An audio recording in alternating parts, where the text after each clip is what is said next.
I had no idea of the depth and breadth of the investment that we were making. We knew when we came to town and we first arrived at Paul's Park and Liberty Bridge, and River Place was under construction then, and it didn't seem like that much of a leap to go another quarter mile and see the ballpark and then see the area kind of fill in around it. But I had really no idea that the ballpark would be the catalyst.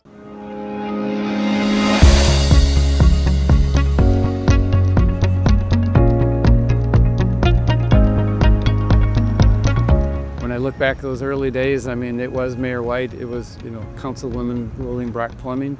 I mean, this was her district, and the ballpark doesn't happen without Lillian, her support, and her, quite honestly, her mentorship along the way. And at the groundbreaking, which is almost literally where we're standing, in June of 2005, and Lillian, as we put the shovel in the ground, said, "This is about much more than baseball."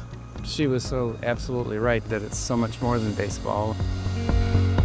When we were visioning what Gather Greenville might look like, we thought this was the perfect location next to Fluor Field, and as part of this transformation of this West End community. It was critical to our decision. Craig Brown is a good friend of ours, and of course I reached out to him as we were thinking about doing this, and I was a little concerned about it at the time, thinking that he might see this as competition or whatever.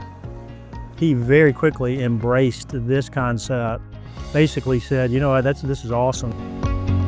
So Crazy Mason opened in August of 2022. No pun intended, it's literally, we thought, a home run right across the street from Fluor Field. The amount of visitors and locals that come in, especially on Thursday nights and the home games and things like that, we knew that it was a high traffic area on the West End, and we also knew that West End is growing, and we really believe in the West End as being kind of like the next up and coming thing in the city of Greenville. And then of course, when the fireworks are here, it's always great for us. We stay up until 10 on Fridays and Saturdays, and the fireworks are always they tend to bring more families downtown as well too on Friday nights, so that's been great for us. It starts with relationships with the city and the county, relationships with the business leaders, relationships with the philanthropic leaders, and do it in an authentic way, do it in a way that you really have meaningful relationships, not just kind of surface relationships. I mean, it's very gratifying, if that's the right word. I mean, to really be accepted, to be part of the community. When we started out, our desire was to be what we call part of the fabric of the community, and so that means you couldn't really separate us from the community.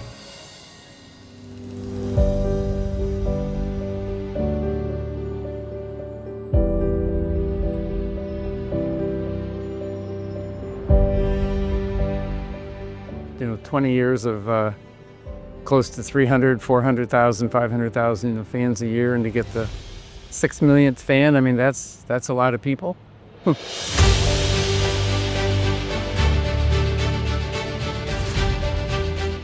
So to think you've got a legacy of 6 million fans who are, I think we'll hit about 1,400,000 of Reading All-Stars. It's really also been very beneficial for me and our family in a very meaningful way, because Greenville has become our home, and we moved here full-time 10 years ago.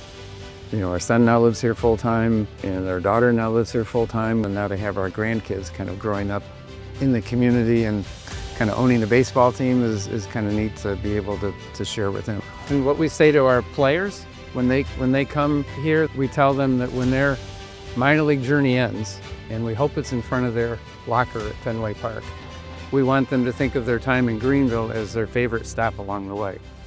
So when we think of our fans, it's very much the same. When that fan experience that they have when they leave here, we want them to think that that's the best minor league baseball experience that that we could ever have.